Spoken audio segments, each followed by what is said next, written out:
नमस्कार दोस्तों, हम लोगों ने पिछले वीडियो में हम लोगों ने देखा था व्यापार से युद्धों तक कैसे हुआ था। मतलब किस प्रकार से सिराजुद्दौला जब आए तो कंपनी को किला बनवाने, सिक्का ढालने, इन सब चीज़ों के लिए मना कर दिया था।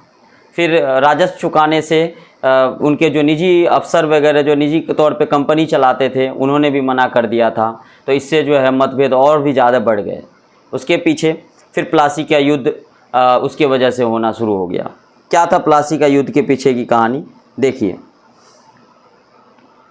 हुआ यूँ, 1756 में अलीवर्दी खान की मृत्यु के बाद सिराजुद्दौला बंगाल के नवाब बने।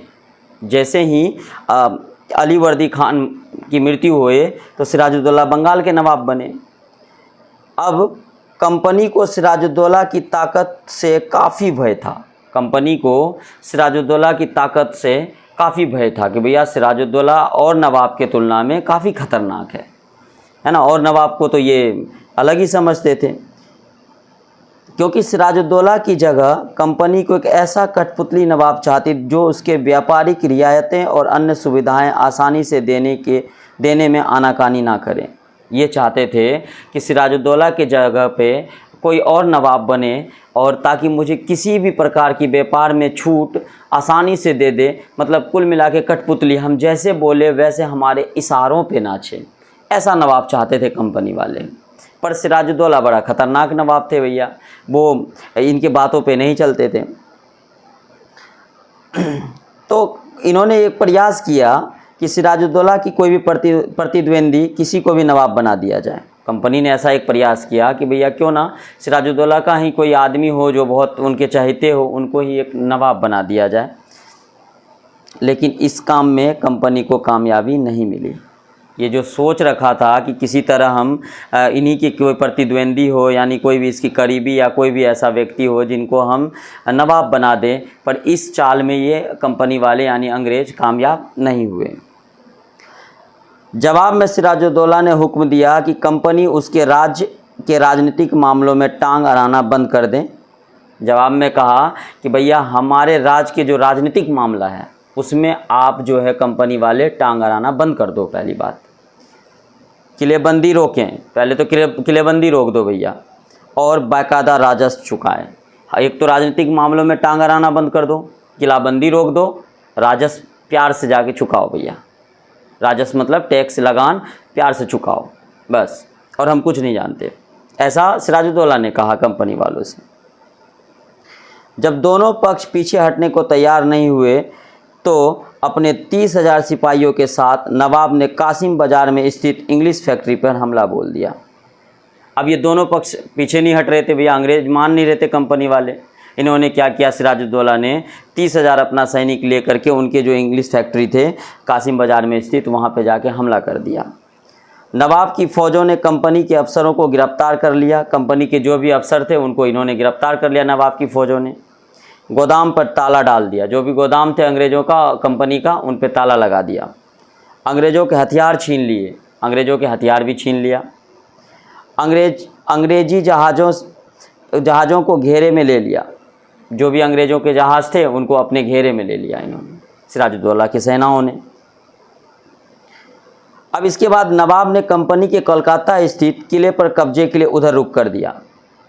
अब इन्होंने नवाब ने क्या किया, कोलकाता में जो किला था अब उधर की तरफ ये अपना रुख कर दिए कि अब चलते भैया, यहाँ तो हमको थोड़ी बहुत कामयाबी मिली, अब आगे भी वहाँ भी क्यों देंगे बनाने, वहाँ भी चलते हैं। अब जैसे ही ये खबर कोलकाता के हाथ से निकल जाने की खबर सुनने पर मद्रास में तैनात कंपनी, जो मद्रास में कंपनी थी, कंपनी के अफसर ने रॉबर्ट क्लाइव के नेतृत्व में सेनाओं को रवाना कर दिया। मद्रास में तैनात कंपनी ने क्या किया, रॉबर्ट क्लाइव के नेतृत्व में कि भाई रॉबर्ट क्लाइव ये लो सेना, और सेना लेकर के पहुंचो, तुम वहाँ देखो क्या हो रहा है, वहाँ जाके देखो मामला सलटो तुम अपने हिसाब से। रॉबर्ट क्लाइव के नेतृत्व में लेके अब इससे सेना नौसैनिक बेड़े को मदद भी मिल रही थी। और इसके बाद नवाब के साथ लंबे समय तक सौदाबाजी भी चली, लंबे समय तक आपस में सौदाबाजी भी चलती रही। आखिरकार 1757 में रॉबर्ट क्लाइव ने प्लासी के मैदान में सिराजुद्दौला के खिलाफ कंपनी के सेना का नेतृत्व किया। 1757 में रॉबर्ट क्लाइव ने प्लासी के मैदान में सिराजुद्दौला के खिलाफ कंपनी के सेना का नेतृत्व किया। नवाब सिराजुद्दौला को हार का एक बड़ा कारण उसके सेनापति मीर जाफ़र की दोगलापंथी था, क्योंकि मीर जाफ़र ने इनके साथ बेईमानी कर दिया। मीर जाफ़र को अंग्रेज़ों ने ये लोभ दे दिया था कि अगर तुम मेरा साथ दे देते हो सिराजुद्दौला को हराने में तो हम तुम्हें नवाब, बंगाल का नवाब बना देंगे। रॉबर्ट क्लाइव ने यह कहकर उसे अपने साथ में मिला लिया था कि सिराजुद्दौला को हटाकर मीर जाफ़र को नवाब बना दिया जाएगा। देखो कितने बड़े चालबाजी वाला काम किया। और ये मीर जाफ़र भी भैया तुरंत लोभ गए उसके अंग्रेज़ों के बात में कि चलते भैया हमको जगद्दी मिलेगा नवाबों का है। उसके बाद और प्लासी का कहा जाता है कि प्लासी का युद्ध, प्लासी की जंग इसलिए महत्वपूर्ण मानी जाती क्योंकि भारत में कंपनी की ये पहली जीत थी। प्लासी का युद्ध इसलिए सबसे ज़्यादा इम्पोर्टेंट माना जाता है क्योंकि ये भारत में कंपनी की पहली सबसे बड़ी जीत थी, इसलिए प्लासी के युद्ध को सबसे ज़्यादा इम्पोर्टेंट माना जाता है। प्लासी के जंग के बाद सिराजुद्दौला को मार दिया गया और मीर जाफ़र को नवाब बना दिया। जैसे ही सिराजुद्दौला की मृत्यु हुई मतलब उसको मार दिया गया, उसके बाद मीर जाफ़र को नवाब बना दिया गया। कंपनी अभी भी शासन की जिम्मेदारियां संभालने को तैयार नहीं था। उसका मूल उद्देश्य था व्यापार को फैलाना था। इनका मेन मकसद जो था कंपनी का क्या था? व्यापार को ज़्यादा से ज़्यादा फैलाओ। कंपनी का सबसे ज़्यादा मकसद यही था। लेकिन किसी राज्य को सीधे अपने कब्जे में लेने की क्या ज़रूरत थी इनको? अगर यह काम स्थानीय शासकों की मदद के बिना लड़ाई लड़े ही किया जा सकता था तो किसी राज्य को सीधे अपने कब्जे में लेने की क्या ज़रूरत थी? अगर किसी भी काम को कह रहा है कि स्थानीय शासक के मदद लिए बिना ही किया जा सकता था तो क्यों जितने भी राज्य थे सीधे अपने कब्जे में ले लेते थे? आखिर क्या कारण था उसका? लेकिन जल्द ही कंपनी को एहसास होने लगा कि यह रास्ता भी आसान नहीं है। जो रास्ता मैं अपना रहा हूँ ये रास्ता इतना आसान नहीं है जितना मैं सोच रहा हूँ। कठपुतली नवाब भी हमेशा कंपनी के इशारों पे नहीं चलते थे। ये कठपुतली नवाब भी जो है हमेशा थोड़ी कंपनी के इशारों पे चलेंगे। भाई मान लो 10 बातें हैं, 10 बातें में मे भी कि 8 बातें कोई भी कठपुतली नवाब मान लेंगे, या सारी बातें थोड़ी मानेंगे। अब इनको इस बात का भी डर था क्योंकि भैया उन्हें भी तो अपनी प्रजा की नज़र में सम्मान और संप्रभुता का दिखावा करना पड़ता था। अब नवाबों को भी तो थोड़ा प्रजा के सामने में ये दिखाना होगा कि भैया देखो नहीं मैं नवाब हूँ, मैं अंग्रेज़ों को मैं चाटुकारिता नहीं करता हूँ, मैं तुम्ही लोगों के साथ हूँ, मैं तुम लोगों की भलाई के लिए काम कर रहा हूँ। कुछ चीज़ों में तो अच्छाई दिखाना पड़ेगा हैं। तो ऐसे थोड़ी सारा काम एकदम अंग्रेज़ों ने जो कहा बस वो मान लिए, ऐसा नहीं हो सकता ना। ठीक है, तो इसलिए फिर इसने क्या किया, जब मीर जाफ़र ने कंपनी का विरोध किया तो कंपनी उसे हटाकर मीर कासिम को नवाब बना दिया। देखो इसकी चालाकी। जब मीर जाफ़र अंग्रेज़ों का विरोध करने लगे कंपनी वालों का कि भैया हर बात मनवाते रहते हो आप, इनका जब विरोध करने लगे तो इसने कहा भाई तू हट, उसको नवाब से हटा दिया। बोला आ भाई मीर कासिम तुमको बनाते हैं नवाब। मीर कासिम को नवाब बना दिया। जब मीर कासिम परेशान करने लगा तो बक्सर की लड़ाई 1764 में उसको भी हारना पड़ा।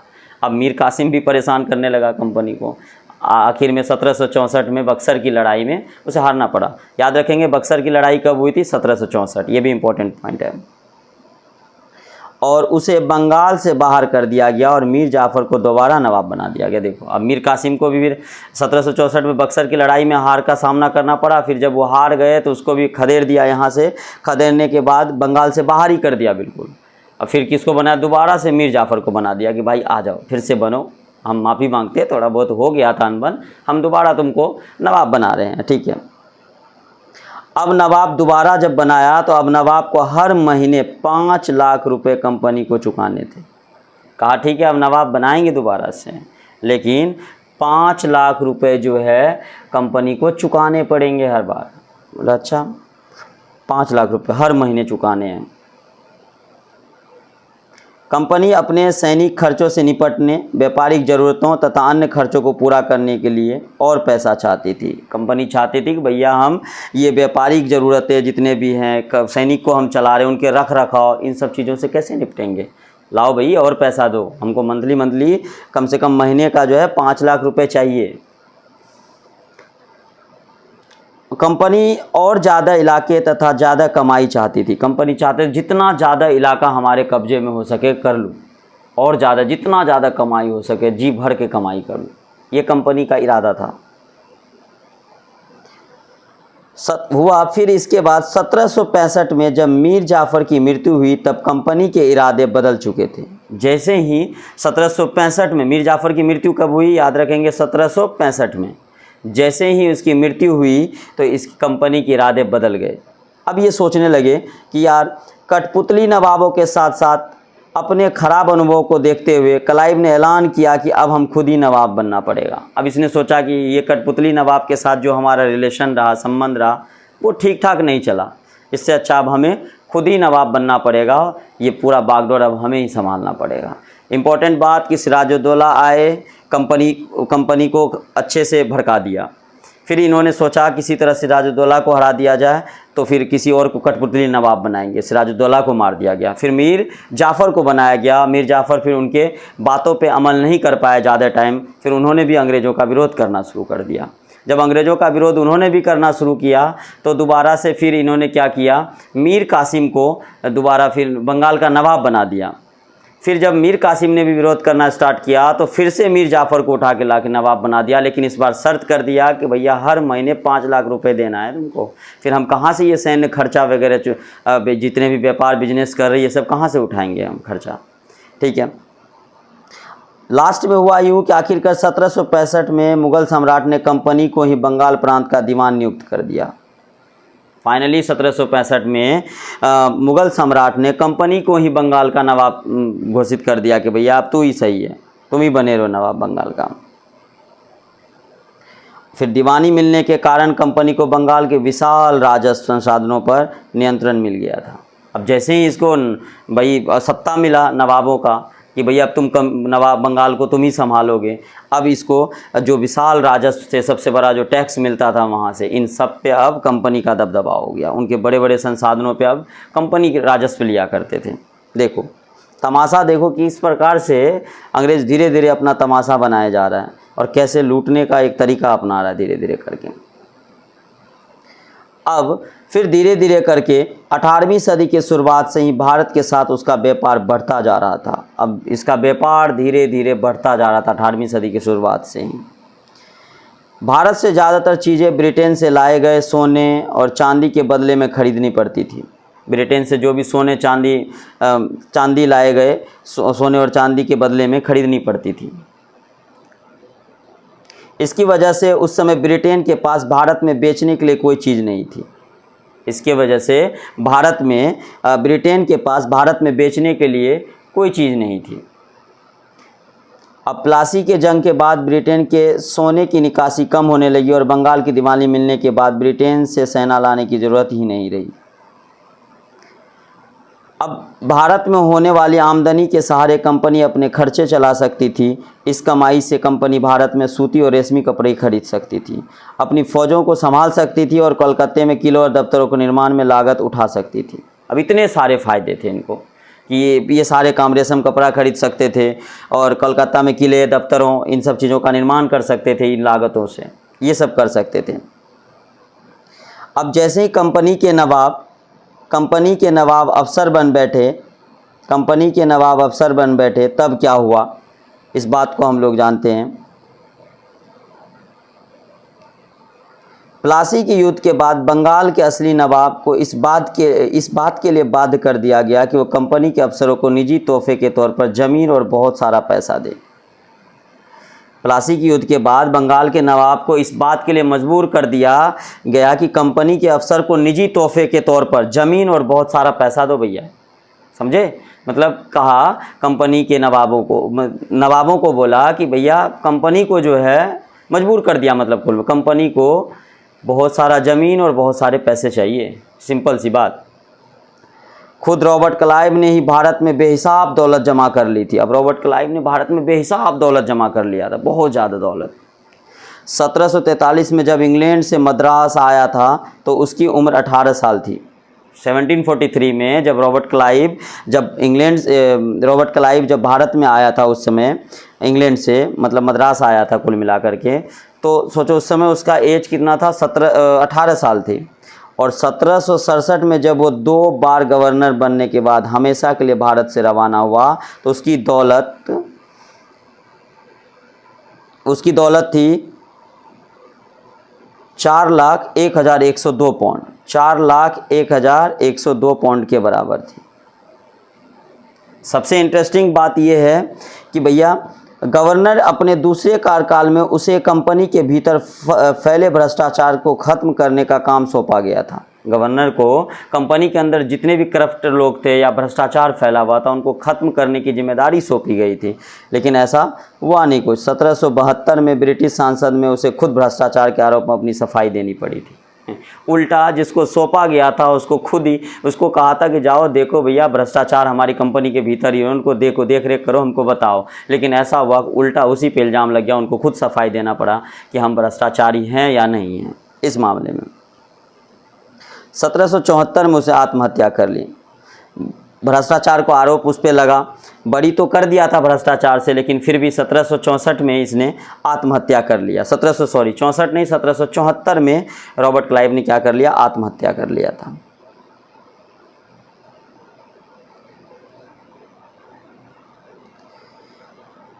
कंपनी के सभी अफसर क्लाइव के तरह, कंपनी के जितने भी अफसर थे, कंपनी के सभी अफसर क्लाइव के तरह दौलत इकट्ठा नहीं कर पाए। बहुत सारी बीमारियों और लड़ाई के कारण कम उम्र में ही मौत का निवाला बन गया कई सारे लोगों का। उन सभी को भ्रष्ट और बेईमान मानना भी सही नहीं होगा। उन सबको हम बेईमान और भ्रष्ट भी नहीं मान सकते थे, ये भी सही नहीं होगा। वे भारत ठीक ठाक लौटे। उनकी सबसे बड़ी इच्छा ये थी कि वे भारत ठीक ठाक लौटे और ठीक ठाक पैसे लेकर ब्रिटेन लौटकर आराम की ज़िंदगी बसर करें। जो भी लोग उनके साथ थे सबकी ये सोच थी कि भैया भारत से ठीक ठाक पैसे कमा ले और जब हम यहाँ से जब हम दोबारा से क्या कहते ब्रिटेन लौट कर जाएँ तो इतने पैसे हो कि हम आराम से बैठ कर खा पाएँ। ये इरादा था उन लोगों का, पर ये इरादा हो नहीं पाया कामयाब।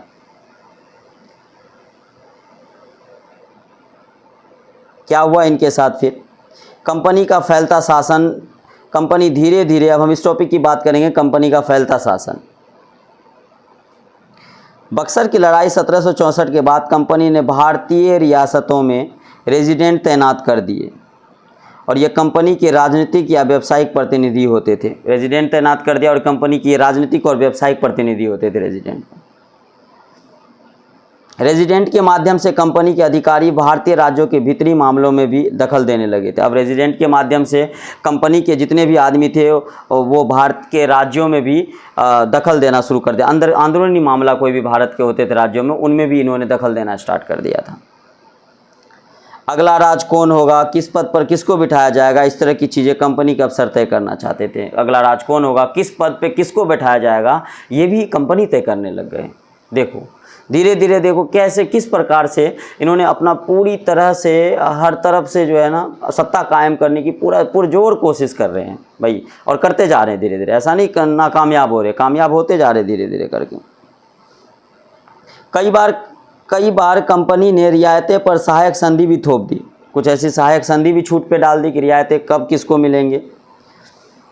और जो रियासत इस बंदोबस्त को मान लेती थी उसे अपनी स्वतंत्र सेनाएं रखने का अधिकार, स्वतंत्र सेनाएं रखने, बंदोबस्त मान लेती थी उसे अपनी स्वतंत्र सेनाएं रखने के अधिकार नहीं रहता था।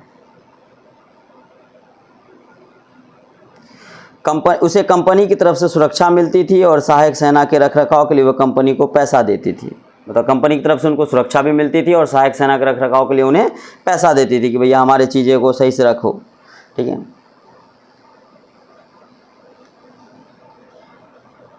जब रिचर्ड वेलेस्ली गवर्नर जनरल था तो उस समय अवध के नवाब 1801 में अपना आधा इलाका कंपनी को सौंपने के लिए मजबूर किया, क्योंकि नवाब सहायक सेना के लिए पैसा अदा करने में चूक गए थे। इस आधार पर हैदराबाद के भी इलाके छीन लिए गए। देखो हैदराबाद के इलाके इसी आधार पे छीन लिए गए, क्योंकि वो अपना पैसे चुकाने पे लेट कर दिया था, मजबूर हो गए थे लास्ट में, तो इसमें भी छीन लिया उन्होंने। फिर तब आया एक इम्पोर्टेंट शख्स जिसका नाम है टीपू सुल्तान, जिसको टीपू सुल्तान को शेर मैसूर के नाम से जाना जाता था। क्यों जाना जाता है शेर मैसूर? पहले हम ये जान लेते कि शेर मैसूर इसको क्यों कहा जाता था, इसके पीछे का रीज़न क्या था। शेर मैसूर कहने का रीज़न था कि एक बार ये अपने फ्रांसीसी दोस्त के साथ शिकार पे गए, और शिकार पे जाने के क्रम में उस समय इसके सामने एक शेर आ गया, और उसको देखते ही इसका हथियार भी उस समय काम नहीं कर रहा था, और इसके हाथ में जो भी खंजर थे वो भी छूट गए हाथों से। किसी तरह ये उससे लड़ते लड़ते खंजर हाथ में उठाया और शेर को मार दिया। इस वजह से जो है उसको शेर मैसूर के नाम से जाना जाता है। आइए अब हम लोग जानते हैं टीपू सुल्तान, बहुत इंपॉर्टेंट टॉपिक है ये आप लोगों के लिए, शेर मैसूर। हैदर अली और उसके विख्यात पुत्र टीपू सुल्तान, मतलब हैदर अली के बेटे का नाम टीपू सुल्तान। मैसूर के काफ़ी ताकतवर हो चुका था ये, मैसूर में बहुत ज़्यादा ताकतवर थे ये टीपू सुल्तान।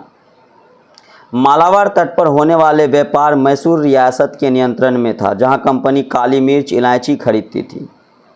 ये मैसूर के मालाबार तट पे जितने भी व्यापार बिजनेस होते थे ये सारे किसके कंट्रोल में थे? कुल मिला के टीपू सुल्तान के कंट्रोल में थे। जहाँ से ये कंपनी वाले काली मिर्च इलायची ये सब खरीदते थे, ये सारे टीपू सुल्तान के कंट्रोल में थे। 1785 में टीपू सुल्तान ने अपनी रियासतें में पड़ने वाले बंदरगाहों से चंदन की लकड़ी, काली मिर्च, इलायची की निर्यात रोक दिया।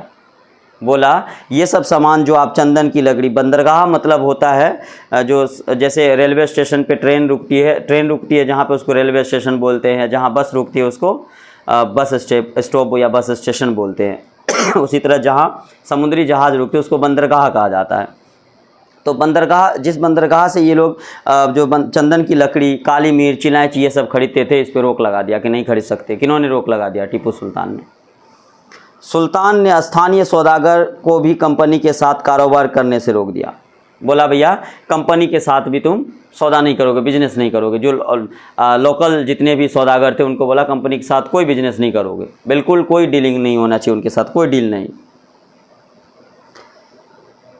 फिर टीपू सुल्तान ने भारत में रहने वाले फ्रांसीसी व्यापारियों से घनिष्ठ संबंध विकसित किए और उनकी मदद से अपनी सेना को आधुनिकीकरण किया। सबसे पहले टीपू सुल्तान ने क्या किया कि फ्रांसीसी से बहुत ज़्यादा घनिष्ठ संबंध, मतलब दोस्ती बनाया, और दोस्ती बनाने के बाद सबसे पहले अपनी सेना को आधुनिकीकरण किया। मतलब जो सेना को जो हथियार चाहिए या जो तरीका चाहिए था उस रूप में ढाला इसने। टीपू सुल्तान ने भी, भैया देखो कितना बड़ा शेर थे सच में, चालाकी देखो, इन्होंने फ्रांसीसी से दोस्ती करके तब जा कर के इन्होंने टक्कर भी लेना था इनको, तो अपने सेना को पहले भैया अच्छे से आधुनिकीकरण तो करना था, मॉडर्न बनाना था भैया थोड़ा उनको। अब सुल्तान के इन कदमों से अंग्रेज आग बबूला हो गए कि अरे वाह, ये टीपू सुल्तान तो बड़ा चालाक निकले। इस बात को सोच करके अब ये आग बबूला हो गए कि ना ऐसे कैसे हो जाएगा भैया, टीपू सुल्तान तो बड़ा खतरनाक है, ये फ्रांसीसी से दोस्ती करके अपने सेना को पूरा आधुनिकीकरण कर रहा है भैया, हर चीज़ में चालाक बनते जा रहा है ये। उन्हें हैदर अली और टीपू सुल्तान बहुत महात्माकांक्षी, घमंडी और ख़तरनाक दिखाई देते थे। अंग्रेज़ों को लगता था कि ये जो हैदर अली और टीपू सुल्तान बहुत ही ज़्यादा घमंडी है, बहुत ज़्यादा घमंडी है और ख़तरनाक है। अंग्रेज़ों को लगता था कि ऐसे राजाओं को नियंत्रित करना, कुचलना ज़रूरी है। अंग्रेज़ों को ऐसा लगता था कि ऐसे राजाओं को अपने कंट्रोल में करना या इनको कुचलना बहुत ही ज़रूरी है। जितना जल्दी हो सके हम इसको कुचल देंगे तो उतना हमारे लिए फ़ायदेमंद होगा। इसके फलस्वरूप मैसूर के साथ अंग्रेज़ों के 4 बार जंग हुई। मैसूर के साथ अंग्रेज़ों के 4 बार जंग हुई। चारों जंग याद रखेंगे। एक बार 1767 से 1769 में मैसूर के साथ जंग हुआ और अंग्रेज़ों का, और 1780 से 1784, 1790 से 1792 और 1799। श्रीरंगपट्टनम की आखिरी जंग में कंपनी को सफलता मिली। श्रीरंगपट्टनम में जब सबसे लास्ट जंग हुआ उसमें कंपनी को सफलता मिली। अपनी राजधानी की रक्षा करते हुए टीपू सुल्तान मारे गए और मैसूर का राजकार पुराने वोडियार राजवंश के हाथों में सौंप दिया गया। इसके साथ ही मैसूर की सहायक संधि थोपी गई। टीपू सुल्तान मारे गए, मतलब हार हो गए उनके, और जितने भी बागडोर थे वोडियार राजवंश के हाथ में सौंप दिया गया। और इसके साथ साथ सहायक संधि भी थोप दिया गया साथ साथ। क्या था सहायक संधि? अब हम लोग आगे विशेष जो है अगले पार्ट में हम लोग सीखेंगे कि मराठों की लड़ाई किस प्रकार हुई। हम और आप इस वीडियो को लाइक, सब्सक्राइब और शेयर करते रहिए। तब तक के लिए धन्यवाद।